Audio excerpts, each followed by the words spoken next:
Hello, everyone, and welcome to today's edition of Horse's Mouth Live, the Extraordinary Advisor Show, where I bring guests to help you in every area of your life, especially your business. And the topic today is so interesting to me, and it's how do you build trust and credibility in really conscious, deliberate ways with your clients. I know the advisors I work with and that I've spoken to always say, like, of course, my clients trust me, or I want to be their trusted advisor. Sometimes even people put that on their website, which sometimes I think is, you shouldn't have to say you're a trusted advisor. But how do you communicate that? And what are ways that you can be more deliberate with this? And I don't think most advisors think about that. Like, how can I be deliberately building ways I communicate with my clients or processes in my office that have people feeling trust without me saying I'm your trusted advisor. And we have such a great expert today. We have Holly Buchanan, and Holly and I met a bunch of years ago. We were both speaking at a conference, and she's a fabulous presenter. I've seen her speak many times. We've been on shared stages together, virtual stages, very recently. And I want to give you a little bit about her background if you haven't seen her at a conference you've been at. Holly Buchanan is a very popular speaker at conferences and meetings. She's a trainer and an author, super smart. Buchanan Marketing works with financial companies and professionals who want to be more successful in understanding how their clients make financial decisions, how they buy products, and how they choose advisors. She is also an expert on selling financial services to women, what men need to know, and women will be surprised to learn.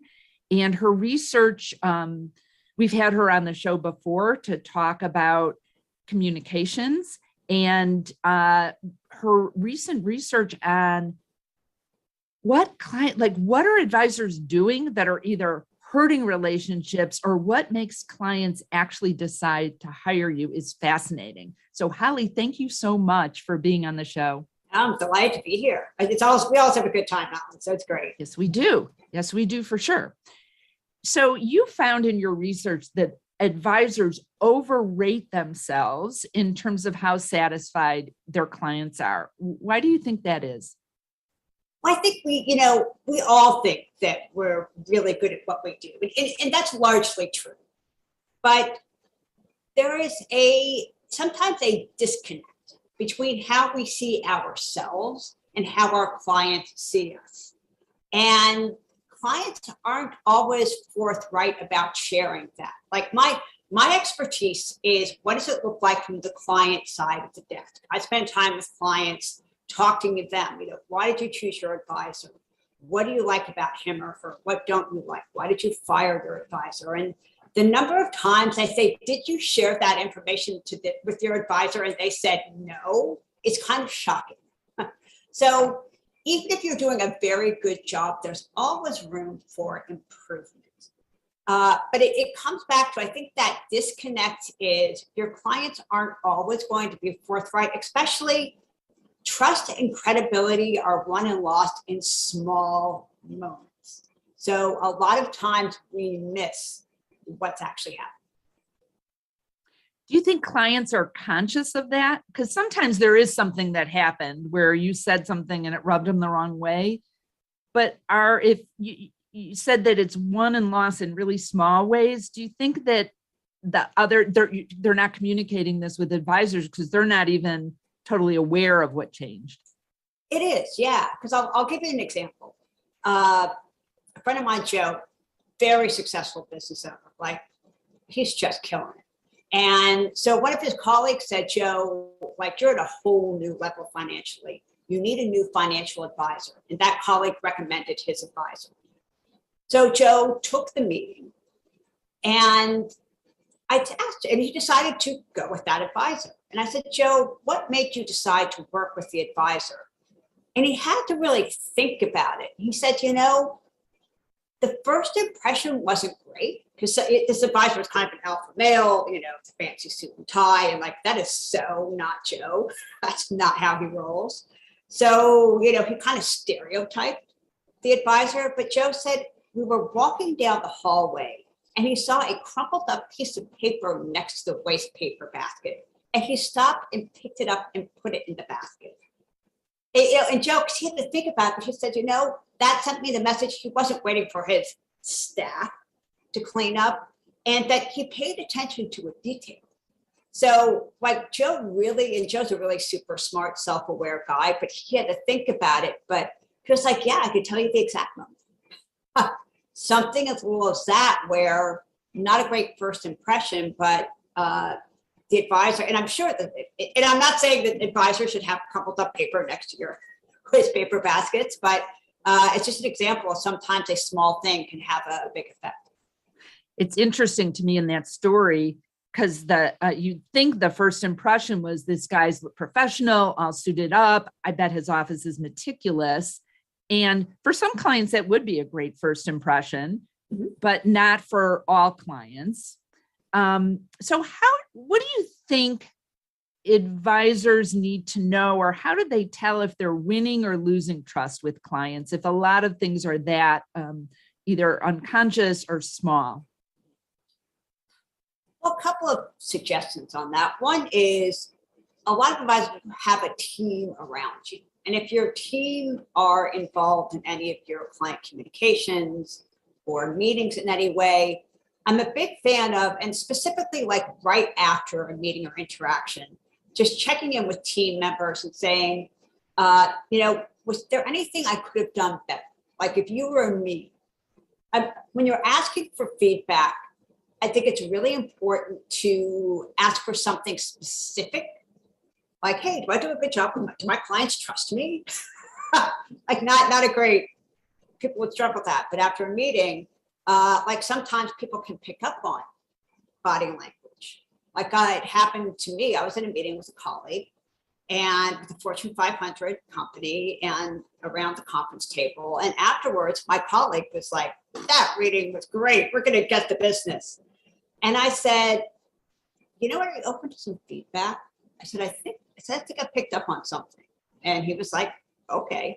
And I said, I don't think the marketing manager is on board. And he was like, she's totally on board. I'm like, did you see the body language? Like, and so to his credit, he's like, well, why don't you circle back privately with the marketing manager? And she was not on board and would have torpedoed the project. But because we had that open relationship, so I think sometimes your staff can pick up on stuff.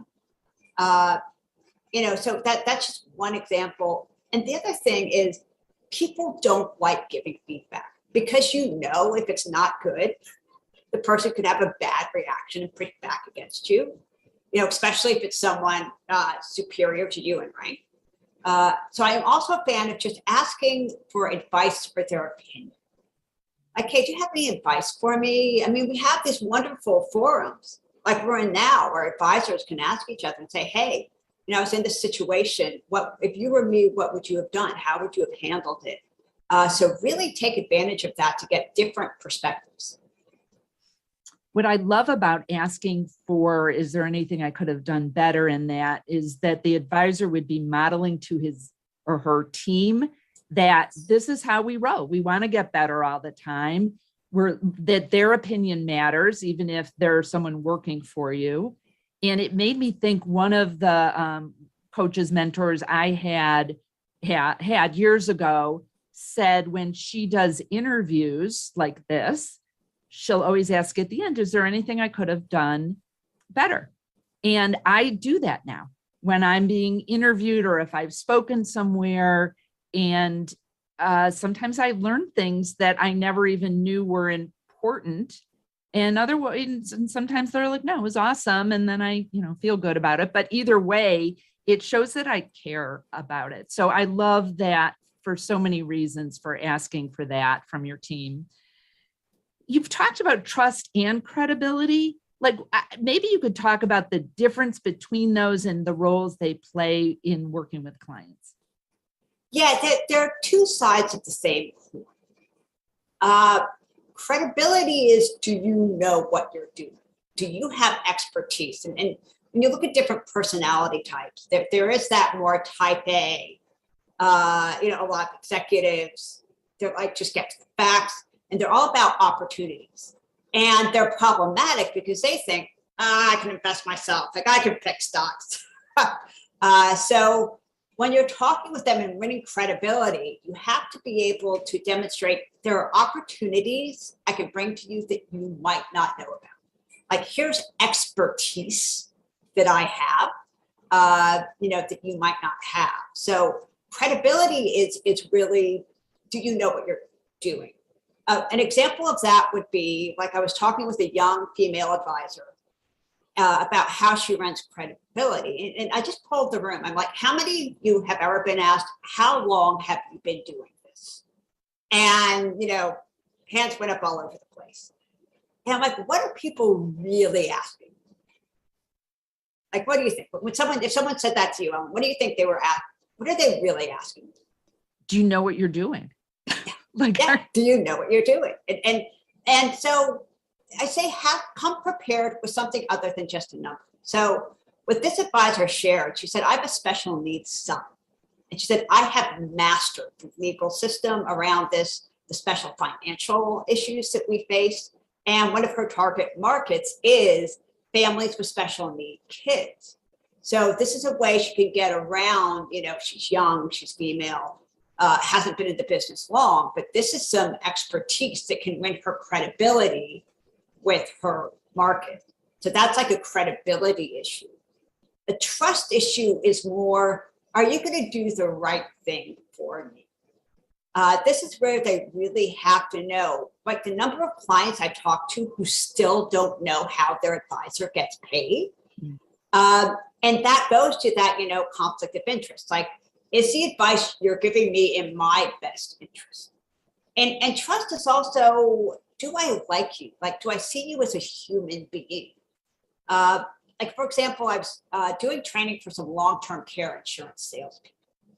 And there's a guy at the back of the room. And he, the young guys were at the back of the room, kind of yucking it up. So I'm like, I'm going to walk back and have a little bit of fun with them. But there's this one young African-American gentleman. And I said to him, so why did you get into the business of long-term care insurance sales? And I'm expecting, unlimited earning potential, or I get to be my own boss at my own hours. But he said, I was raised by my grandmother, and she was my rock. And we found out after she died that she had been abused in her nursing home. And it is my mission to make sure that never happens to anyone else's grandmother. And I was like, wow, shame on me for stereotyping you. But he went from insurance salesman to caring human being. So the amount of trust he won, which is that one story, could absolutely make the difference whether someone works with him or not. So is that something you recommend, Holly, is that people tell their personal story, or how do you consciously and deliberately do things to help build trust, like in that story you just told? Yeah, and I refer to Mitch Anthony a lot. I'm sure you're familiar with Mitch Anthony, but his advice I think is really good, which is basically you start with, if it is a meeting, you start with the customer story, of course, and the majority of the time is spent on them. But before you go into your process, you can say, would it be okay if I took a couple of minutes to share some information, my story, to tell you a little bit about me? So that's a great place to have that, that kind of a story. The other thing about like really being deliberate, I'm using your word, Ellen, being deliberate about how can you build things in, and what are some of the trust and credibility killers? Like, I know when I was 4, I had meningitis and I lost most of the hearing in my right ear. And so apparently I talked to the left ear, my good ear. I talked out of the left side of my mouth. I had no idea that I did that until I started public speaking. And so when I'm presenting, I share that story to get ahead of what might be a credibility issue for me, because people are like, why is Holly talking out of the left side of her mouth? That looks kind of fun. So it's about being deliberate about what might hurt trust or credibility, getting rid of that, and what can you add in? So I know in the past when I've heard you speak, you talk about things that hurt credibility and trust, that things people, advisors say. So like you do some shifting around, like should say this instead of that. Can you give us some examples of those? Yeah, 'cause I have a series called Ask This, Not That, and Say This, Not That. And it's pretty common things that we all say, and it has an unintentional effect on your client. One is sometimes clients will be asking a lot of questions. And it is that more deliberate decision-making style. And it often it's women, but it could be a man too. But they something to the effect of, I'm sorry for asking so many questions. And a common response is, there are no stupid questions. And I see people go, they're not asking permission. They're not saying, I'm sorry. They're asking permission to say, is it okay? Like, I'm worried I'm taking up your time, but they may not think their question is stupid. So like, just get rid of there are no stupid questions. But if someone is asking a lot of questions, it's just really powerful to say, I love questions. Like I worked with a guy, Ethan, on this. He was doing a financial education seminar, and I can talk more about the story, but he did one Tuesday night and one Thursday night. And Tuesday night, he got some response. But Thursday night, we fixed some of his credibility killers. And one of those was when the audience apologized, I'd like, repeat after me, your mantra is going to be, I love questions. That's why I'm here.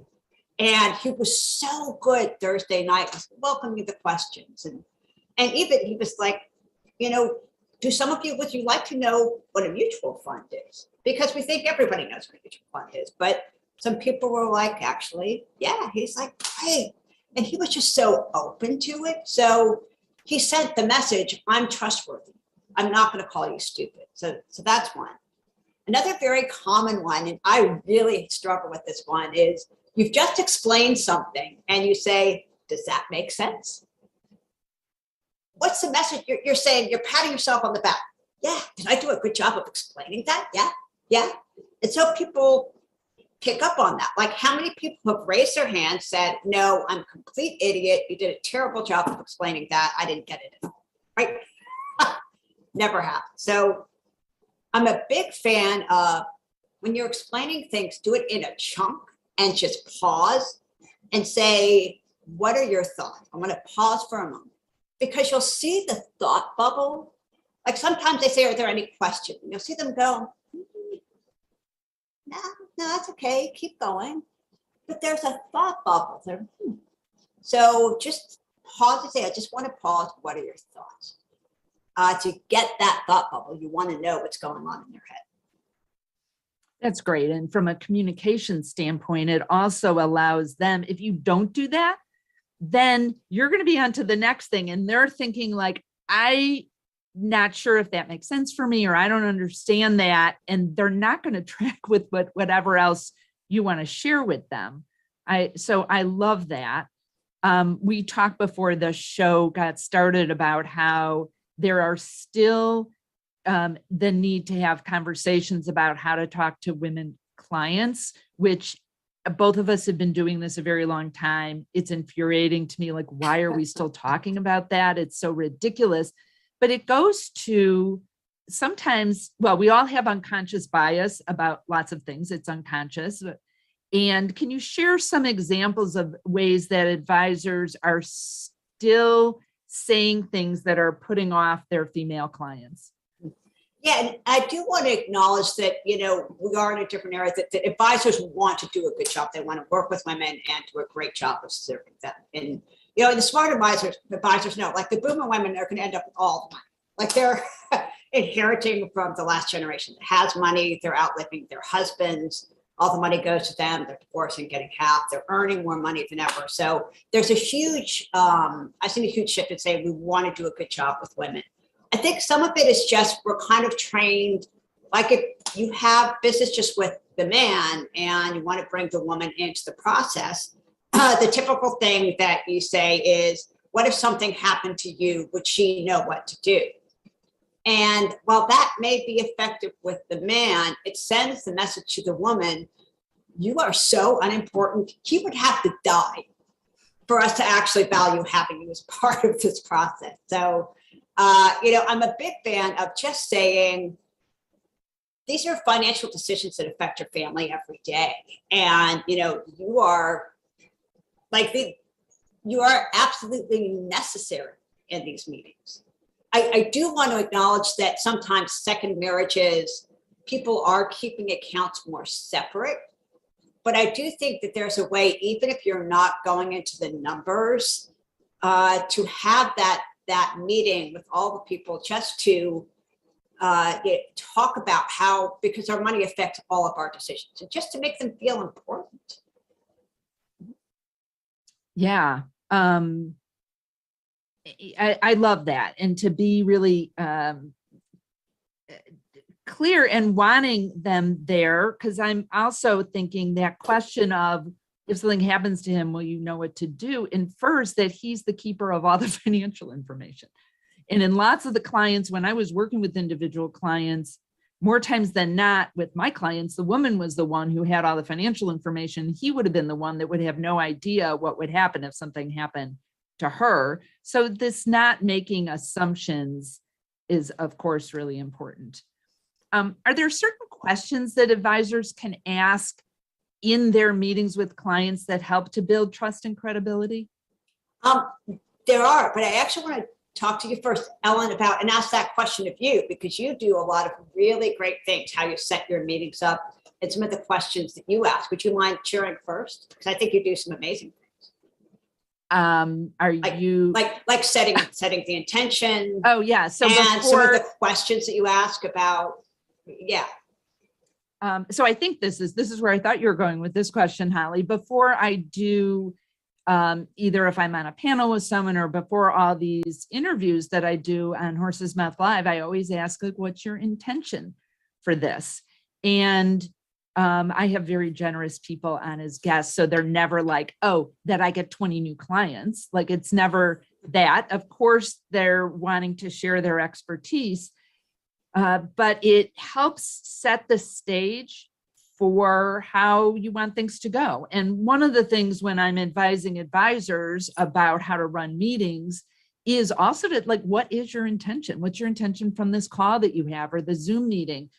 There's an agenda that's often set, but it's great to know what do you really want to have come out of this for to move the client ahead or for you, and what do you think their intention might be?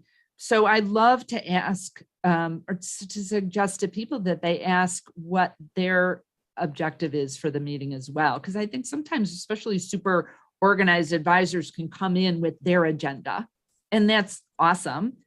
But it doesn't leave room for the clients to have one as well. So, yeah, because one of and I'll share some ideas and questions. But in one of our conversations, you talked about uncovering a triggering event. Was there a money event in the last 6 months you wish you had handled differently? Like, I love that question. Yeah, so let's give Preston Cherry the benefit of that. That is his question. Dr. Cherry's question? Yes, okay. We were all on, so I don't want to take his thought leadership. Okay. Yeah, but it is a great question. Repeat it again. I cut you off a little bit. So was there a money event in the last 6 months you wish you had handled differently? It's just so powerful. Yeah, Dr. Preston Cherry is also another brilliant colleague of ours. And the other question, I think it was from you, is 2 years from now, what does success look like? Is that your question? Yeah. And I did that when I was working with individual clients. And now when I'm working one-on-one with, business owners or advisors, I like to ask that for a few reasons. It's both, if our relationship was great, how would you know, and what would it look like? But it's also to understand where they're at now and where they want to go, just to make sure you're the right fit for them and that you can absolutely help. Because I imagine, and you're the expert on this, Holly, that when you're saying you can do something that you have no expertise in, like, that's not a very good credibility builder, and people will get that.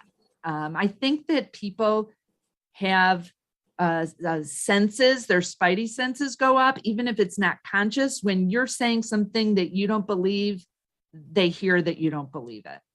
Do you have some feedback about that? Oh, absolutely. I talk about, speaking with conviction and the importance of slowing down, especially if you're making an important point. You think about Martin Luther King. It's not, I have a dream. It's like, I have a dream. No, President Kennedy, ask not what your country can do for you. When you have that conviction, and you don't have to, I mean, it's creepy to speak that slow all the time, but when you're reaching an important point, you come across with more confidence. If you talk really quickly, and you're like, but I have so many great things to share, and I just know they're going to do business with me if I could share all my ratings, my expertise, and all the happy clients I have, and you're talking really quickly, and you can come across as insecure. Mm. So I'm a big fan of slow down. Also, a willingness to go with the client. We talked about say this, not that, ask this, not that. When people say, how are you?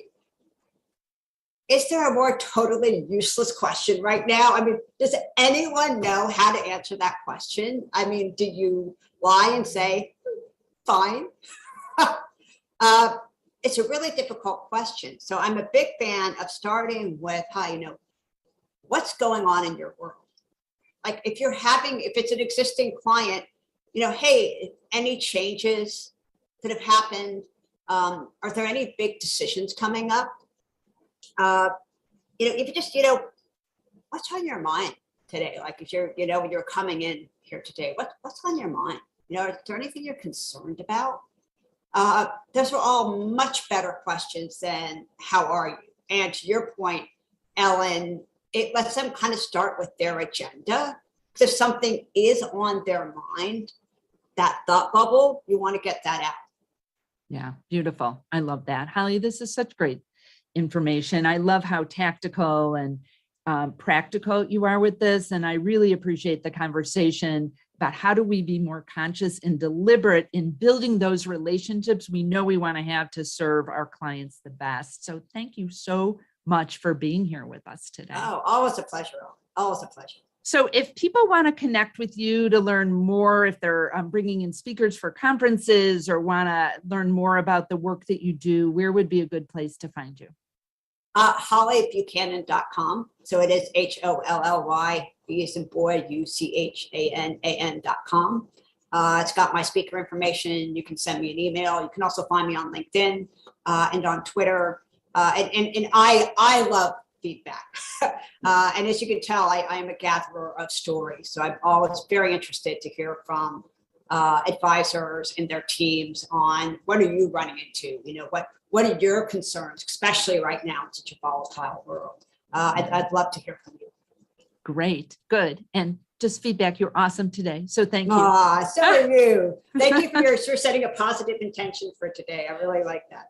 And for all of you watching and listening, whether you're watching live or the recording, thank you so much for being here with us.